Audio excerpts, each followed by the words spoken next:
Process of digestion. Chew your food properly. It will help in digestion process. What happens to the food when it goes inside our body? I'll explain you that. First, let me tell you about our digestive system. The human digestive system comprises of the mouth, esophagus, stomach, liver, small intestine, large intestine, and rectum. Now let us see the process of digestion.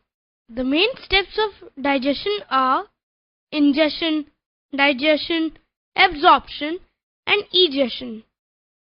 It starts with the mouth, which has the teeth, tongue, and saliva. Even before you eat, when you smell a tasty food, see it, or think about it, digestion begins.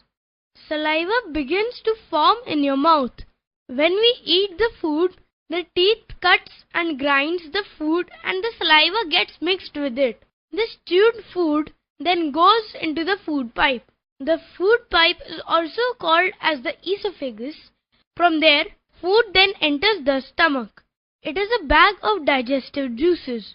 The liver also produces juices which help in digestion. The food then reaches the small intestine. It is very long and coiled. All the nutrients from the food are absorbed here. Finally, the digested food goes into the large intestine.